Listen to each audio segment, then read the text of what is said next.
Carioca é um difícil. Mas por quê? No Rio de Janeiro, acho que é uma sociedade que ficou tão baseada nisso, né? Eu falando com um amigo carioca, ele falou, Renan, se eu sinto que eu não tô levando vantagem a alguém numa relação, eu tô achando que eu tô sendo otário, porque alguém vai estar sendo malandro comigo. Então eu falei, pô, mas calma aí, cara. Eu, assim, é uma coisa meio... o homem é o lobo do próprio homem, tá todo mundo se matando ali. Mas também imagina, e aqui, de novo, viajando um pouco, porque a maneira é que tu viaja junto comigo. Vamos lá.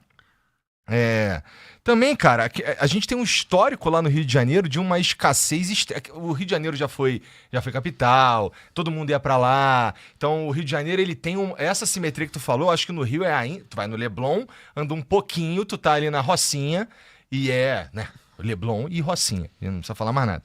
Então uma história muito longa de escassez e de gente que começa muito fodida e tem que se virar e vai se virando, aí gerações vão passando, o cara vai aprendendo que ele tem que se virar e ele vai se virando, aí até que chega o cara que, assim, ele nem precisa mais, mas o avô dele ensinou a se virar, vira uma cultura. E aí virou uma sociedade que se vira. Sim. Aí fudeu. Aí, meu irmão, assim, eu tô ligado porque eu olho pras coisas em geral, assim, não que eu não seja feito de otário, né? Até porque eu já saí do Rio faz um tempo, tô não praticante. Mas... Carioca não praticante. Mas a sensação é meio que, caralho, tu chega meio escaldado em tudo quanto é lugar. Não lembro mais porque a gente entrou nessa, cara. Falando de sociedade que não é baseada em confiança, falar que assimetrias de um país que é muito assimétrico, como resolver um país assimétrico? Essa é uma ótima pergunta e uma das respostas que eu posso ter para esse problema é na cidade de Acari, no Rio Grande do Norte. Eu fui para Acari e eu já tinha ouvido falar de lá. Por que eu fui lá? Tem uma lenda, mas aparentemente é verdadeira, que houve um decreto no período do Brasil Império e que a população de Acari era obrigada a manter a fachada da casa dela limpa, sob pena de uma grande multa. E aí a população local, desde o final do século XIX, mantém, primeiro por medo de tomar uma multa e depois por cultura, que isso virou, as fachadas limpas. Se eu deixar a fachada limpa, eu vou deixar também, vou pintar a casa. O que acontece? A cidade é uma região, ela pertence a uma região pobre do Rio Grande do Norte.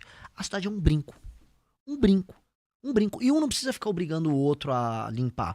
A cidade entendeu que faz parte da identidade deles ter aquela cultura de manter a casa limpa, a casa bem cuidada, a fachada bem cuidada. A cidade é um primor. Um primor. Ou seja, a cultura, em grande medida, começa com você ter, vamos dizer, regras e dogmas muito duros pra gerar na pessoa a cultura. Às vezes a cultura só vai vir, assim, sei lá, de um superego repressor. Ou seja, a cultura vem, não pode, tá errado, e senão eu vou te punir. E aí a pessoa, tá bom, eu vou fazer. Mas depois aquilo vira cultura. Ou seja, primeiro vem a sanção, muito, uma mão pesada, e depois surge a cultura. O Lee Kuan Yew, sempre falo o nome dela, o Lee Kuan Yew, que é o líder maior de Singapura, é o cara que fez Singapura. Esse cara é um dos grandes construtores de civilização dos últimos 50, 60 anos. O cara transformou um lugar pobre, pouco importante, num dos lugares mais interessantes, ricos e produtivos do mundo. E ele começou com muita lei e ordem.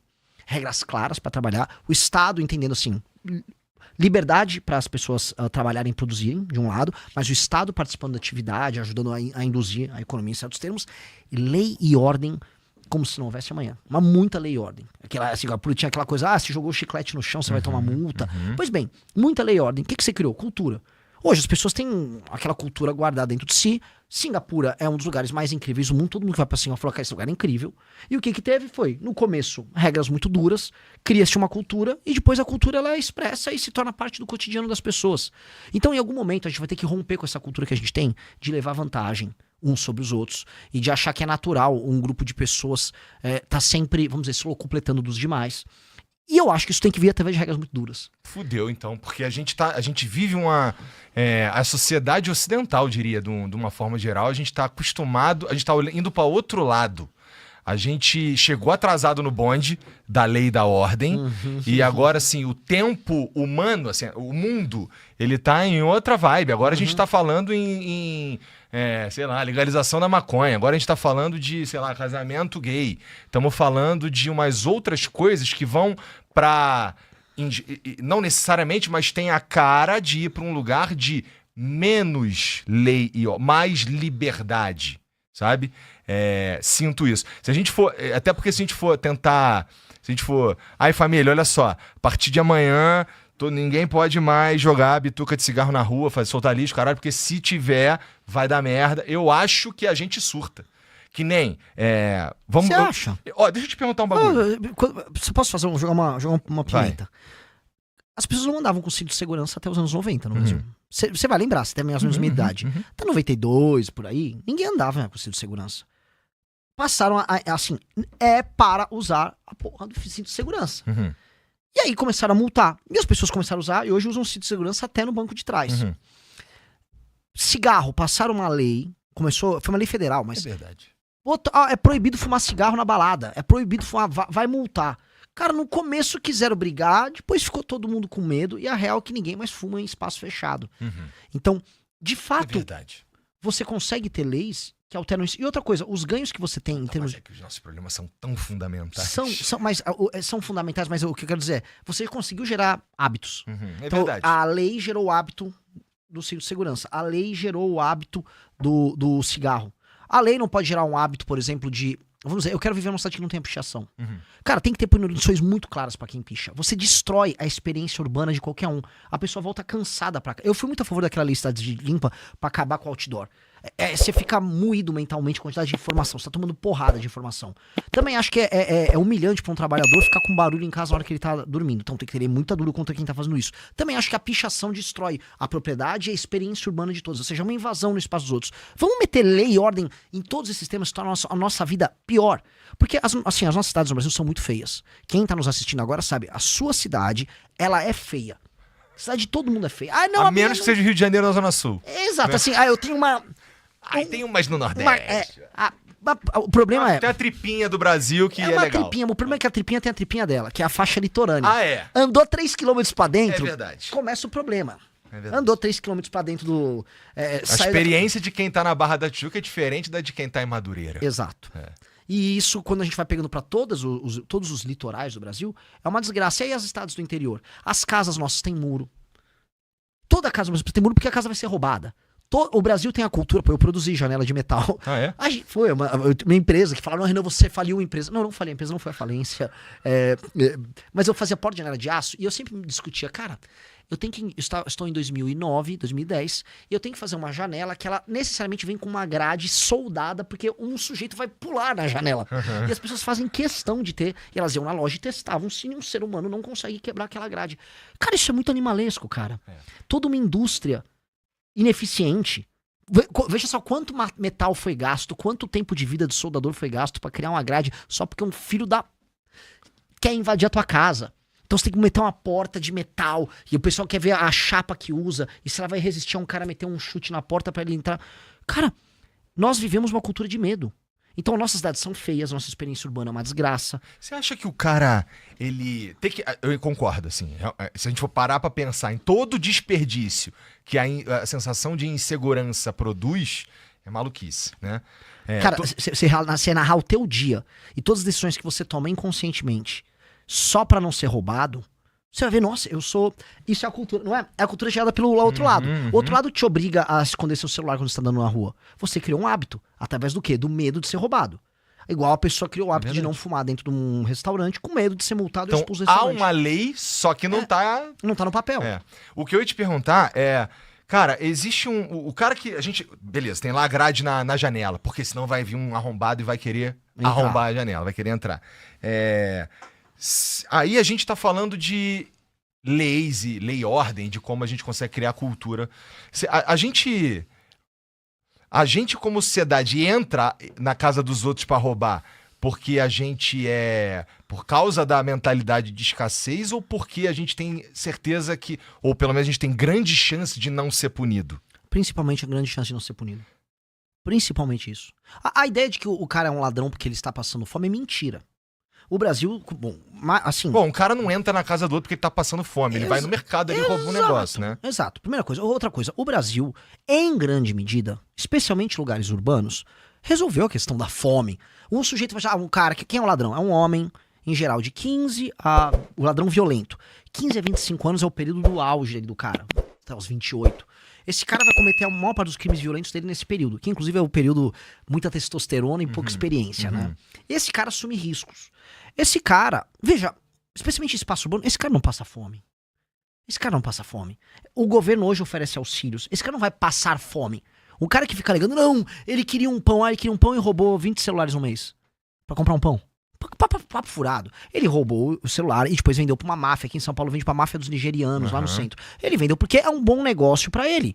Se o cara rouba 2 motos e rouba 5 celulares no mês, ele fez a grana dele. Tá tranquilão no mês, ganhou muito mais do que um trabalhador. E não foi pego. Então o cara faz um cálculo. Pego? E se for pego, ele vai ser solto. Na hora. Eu já conversei com polícia muitas vezes aqui, os caras falam de gente com 35, 40 passagens. Aí é difícil. Então o cara pego, solto. Então o cara já tem um cálculo. Primeiro que ele tem um bônus. Se ele é menor de idade, e tem muito criminoso, mas muito que começa já menor de idade, especialmente ladrão de celular. Esse cara é pego, solto, o cara faz, né? Não só ele faz, ele nem percebe a grana que ele tá fazendo, ele não tem muita consciência financeira. O time dele, a operação que tem ele como um soldadinho, ganha uma grana.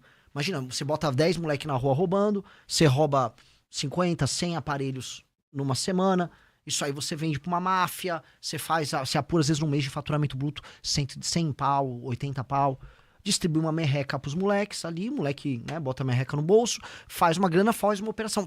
O Brasil tem uma operação logística colossal de roubar celular de brasileiros e mandar pro Paraguai, mandar pra África. Isso acontece. Depois pega assim, se roubaram o teu iPhone e você ainda teve aquele acesso, do nada o seu iPhone vai estar aparecendo em outro continente.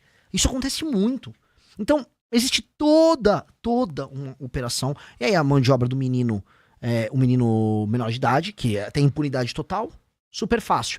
Aí vai pro adulto, veja, se o crime não tem tanto poder ofensivo, ele assaltou, não deu pra provar que assaltou a mão armada ou não, a operação fica meio nebulosa e já soltam. Aí tem o juiz de garantia, aí fica pouco tempo na cadeia, aí progride se ele tomar uma condenação. É muito errado. Então, claramente, o cara se sente, vamos dizer, muito à vontade pra poder cometer os crimes. Naturalmente, comete-se o crime porque o cara hoje não tem, vamos dizer, medo de ser pego. Isso é o principal. Inclusive, tem uma pesquisa interessantíssima do Perry Chiquida. Ele foi investigar nas cadeias a razão que levou os bandidos a cometer crime e o que faria eles serem demovidos disso. E eles falaram, cara, pena de morte ou penas muito duras e certeza de ser pego. Papo reto. O bandido, se tiver aí, se eu for morto ou se eu for ficar preso 50 anos, eu não quero isso pra mim. Ele não é um imbecil completo. E aí, tá. Aí você percebe países que colocam essa pena dura, países mais pobres que o Brasil. Penas mais duras, uma justiça eficaz em pegar, e as pessoas vão ter medo de cometer o crime. Isso é o que tá rolando lá em El Salvador? Foi uma das muitas coisas que o Bukele fez. Uma das muitas. A principal dele é que El Salvador não tem apenas um problema de insegurança, igual muitos lugares têm. Ele tem um problema que o Brasil tem, Colômbia tem, Equador em certa medida tem, Bolívia tem, Venezuela tem, que é cartéis que dominam um pedaço do território. No México agora, não sei se vocês viram. Tomaram agora uma das maiores cidades do México. Um cartel tomou. Inclusive o uniforme do exército, do cartel, você achava que era um cara da SWAT, sabe? Caralho. Você até confundia, tipo, se esse cara entrar na tua casa, você acha que é um policial ou um bandido? Ou assim, máscara, os coletes, equipamento, um uniforme profissional. Os caras tomaram a cidade agora no México. Agora, acho que foi esse fim de semana. Então, esses problemas de pedaços de território sendo tomados por facções, por cartéis, como eles chamam, é um problema concreto que o Brasil tem. Então, o Bukele, ele endureceu as leis? Sim.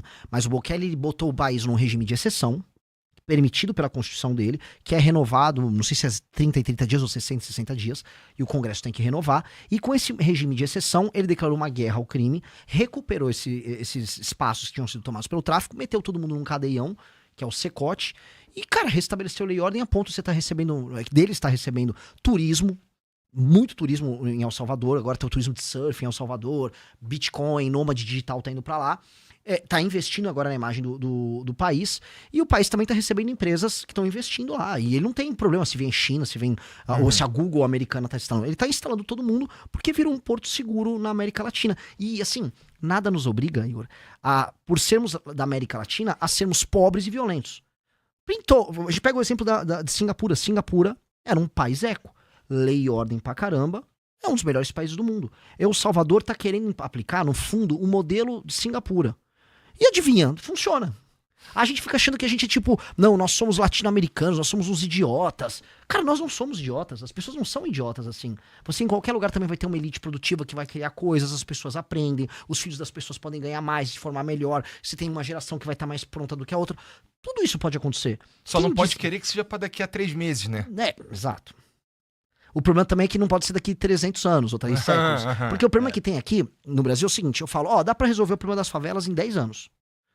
Não, imagina, que loucura. Porque, dá pra resolver em 10 anos. Não é que a gente tá falando aqui que é o maior... Cara, é só construir umas casas. A China fez muito mais habitação, mas muito mais habitação nesses últimos anos. Muito. Ela construiu cidades inteiras para centenas de milhões de pessoas. A gente consegue pensar em como resolver uma questão que envolva talvez 6 a 7 milhões de moradias, nem construir tudo do zero, reformar o que tem, dar título de propriedade, isso ser autofinanciável. Tem como ser autofinanciável? Porque no momento que eu dei, vou dar um exemplo, uma pessoa tem um barraco que virou uma casinha em Paraisópolis. Eu virar pra essa pessoa, o Estado vai reformar a tua casinha, vai custar 50, 60 pau. Eu vou reformar a tua casa, ou seja, o que é reformar? Às vezes o banheiro não tem janela. Todo banheiro precisa de uma janela. Você tem regras, que são regras que toda casa, quando você vai mandar a planta pra prefeitura, você tem que seguir. Bom, a gente vai adequar a tua casa, tá? Vai custar um valor, 60 mil. Eu vou te dar a escritura, portanto, você finalmente vai ser dono da tua casa, de verdade. O Comando Vermelho não vai poder te expulsar, o PCC não vai poder te expulsar da tua casa. É tua casa, tá? Eu vou fazer o urbanismo aí, vai ter arvorezinha, vai ter calçadinha e tal. Você vai ter isso, eu vou colocar uma hipoteca nessa casa, você vai pagar R$100 por mês. É o filho que vai acabar de pagar. A Deus dará. Pra você sentir que você tem, eu tô participando disso, eu tô arcando. Entendeu? Agora eu sou dono dessa casa. Essa casa é minha, cara. Isso tem um peso.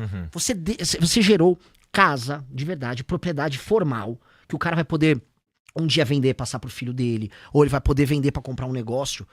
E você gerou naquilo não só dignidade na pessoa, mas você fez um entendimento geral que a pessoa passa a ser um cidadão. A pessoa passa a ser um cidadão que vai se formalizar. Tudo vai levar a pessoa à formalização das relações dela com o Estado, com as outras pessoas ao redor dela. Um cara, eventualmente, tinha uma mecânica. Aquela mecânica, ela vai ser às vezes o dono daquele área que tem na favela dela, que tem a mecânica dela, que ela arruma um carro, formaliza, abre conta em banco, pode pegar uma hipoteca em cima daquela área para investir num maquinário melhor em cima daquele terreninho que ela tinha, que montou a mecânica, aquela pequena área. Ou seja, você vai ter tanta propriedade que vai ser gerada, tantos ativos vão ser formalizados, ativos que existem, aquelas casas existem de verdade, que aquilo no mercado financeiro, né, o mercado bancário, se torna, vamos dizer, um ativo que ajuda a engrenar a própria economia. Então, formalizar, dar título de propriedade, transformar a favela em casa, dá pra fazer.